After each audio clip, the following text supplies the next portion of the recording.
कहते हैं जिंदगी में आपने जो पाया वो एक दिन जाकर खत्म हो जाता है। रह जाती हैं तो बस यादें। यही यादें आपकी बाकी की जिंदगी आपका साथ देती हैं। आपके अपनों से जुड़ी यादें, अतीत से जुड़ी यादें जो कभी आपको अकेला महसूस नहीं होने देती, जिनकी वजह से वो लोग आपके पास होते हैं जिन्हें आप सालों पहले अलविदा कह चुके हैं। वो जिंदगी जो आप जी चुके हो या फिर जीने की हिम्मत करने के बावजूद हाथ खींचकर वापस आ चुके हों। वो यादें जिनमें प्यार है, अपनापन है और नाराजगी भी है। ऐसी ही कुछ यादों और जज्बातों से मिलकर बनी है शर्मिला टैगोर और मनोज बाजपेयी स्टारर फिल्म गुलमोहर। डिज्नी प्लस हॉटस्टार पर राहुल वी चेतेला द्वारा निर्देशित फिल्म गुलमोहर 3 मार्च को स्ट्रीम हो चुकी है। वैसे तो ये कहानी हर घर की कहानी लगती है, लेकिन इस कहानी में अचानक आने वाले ट्विस्ट आपका मनोरंजन करने के साथ साथ आपके दिल को छू लेते हैं। ये फिल्म प्रसिद्ध निर्देशक मीरा नायर के दिल्ली के घर की बिक्री से प्रेरित है। दिल्ली में रहने वाले अरुण बत्रा मनोज बाजपेयी के घर का नाम है गुलमोहर। अपनी मां कुसुम मित्रा यानी शर्मिला टैगोर और पूरे परिवार के साथ सालों से रहने वाले इस घर में बत्रा पीढ़ियों से रह रहे हैं कि उनकी मां के एक फैसले की वजह से जब वे एक बिल्डर को घर बेचने का फैसला करते हैं तो उनका पूरा परिवार, रिश्तेदार और दोस्त वहां एक आखिरी पार्टी के लिए इकट्ठा होता है। पार्टी में कुसुम 4 दिन बाद आने वाली होली त्यौहार को साथ सेलिब्रेट करने और अपने बेटे के साथ न रहकर पुडुचेरी में एक छोटा सा मकान लेकर आगे की जिंदगी अकेले काटने की इच्छा जाहिर करती है। अरुण इस फैसले से बिल्कुल खुश नहीं होता। अरुण का बेटा आदित्य भी अपनी पत्नी के साथ अलग रहना चाहता होता है और अपने पिता से किसी भी प्रकार की फाइनेंशियल मदद नहीं लेता होता है। पिता पुत्र का बीच रिश्ता सहज नहीं है, तो वहीं अरुण की बेटी अमृता की भी अपनी परेशानियां हैं। उसे इस मूवी में समलैंगिक दिखाया है जो कि एक लड़की से ही प्यार करती होती है। जब कुसुम को ये बात पता चलती है तो उसकी सच्चाई को एक्सेप्ट कर लेती है। इसी परिवार की एक शाखा यानी कुसुम बत्रा के मृत पति का भाई सुधाकर बत्रा भी है, जिसकी अपनी संतानें हैं। अरुण की पत्नी इंदु को घर के सामान की पैकिंग करते हुए अरुण के पिता की वसीयत मिलती है, जिसमें लिखा होता है कि अरुण उनका अपना बच्चा नहीं है, गोद लिया हुआ है।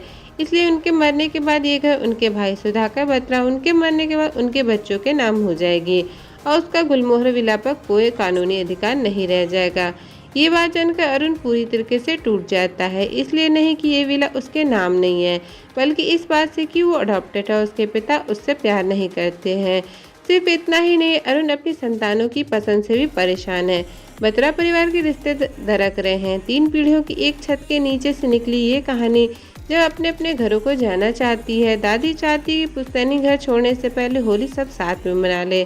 साथ में रहने की ख्वाहिश इस घर में काम करने वालों की भी है। एक खाना बनाने वाली है जिसके हाथ से मंदिर में बैठे भगवान उठाए जाने पर सवाल उठता है, क्योंकि वो मुसलमानी है। पैकिंग करने वाली कंपनी का सुपरवाइजर इसका पुराना दोस्त निकलता है। घर की चौकीदारी कर रहे बंदे को भी इस खाना बनाने वाली से प्यार होता है। अरुण बत्रा उसका घर टूटने की कगार पर है, लेकिन माँ की डिमांड, फैमिली से अलग रहने की इच्छा रखने वाला अरुण का बेटा, चाचा के बिना वजह के ताने और परिवार की जिम्मेदारी में फंसा हुआ अरुण अपनी तरफ से सबको खुश करने की कोशिश करता हुआ नजर आता है। अब आते हैं इस फिल्म के क्लाइमैक्स पर, जहां से कहानी पूरी तरीके से बदल जाती है जब सभी को अरुण के पिता की वसीयत के बारे में पता चलता है। अब क्योंकि अरुण को पहले से पता होता है कि वो गोद लिया हुआ है, इसलिए पालने वाले पिता के मरने के बाद जन्म देने वाले पिता को खोज लेता है, पर उनके सामने जाने की कभी हिम्मत नहीं करता। पर अंत में फाइनली उनसे मिलने चला जाता है, पर बताता नहीं है कि वही उनका बेटा है।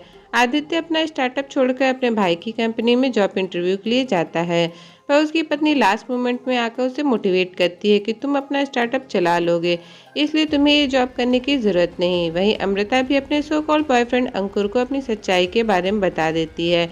कुसुम भी अपने घर के कागजात अपने देवर सुधाकर बत्रा को देकर कहती है कि ये घर मैंने ईंट दीवार से नहीं बल्कि प्यार से बनाया है।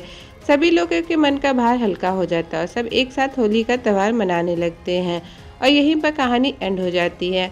अब मैं बताती हूँ कि आपको ये मूवी क्यों देखनी चाहिए।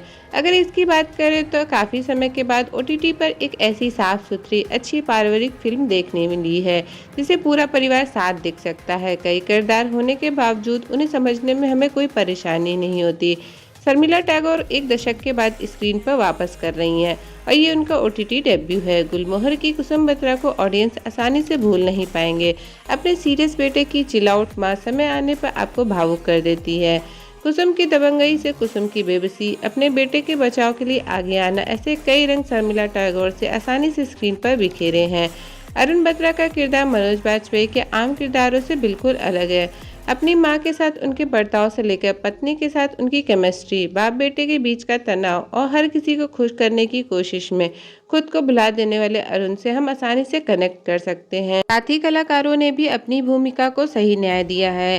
तो दोस्तों, अगर आपको इस मूवी की कहानी और रिव्यू पसंद आया हो तो चैनल को लाइक शेयर सब्सक्राइब करना मत भूलिएगा।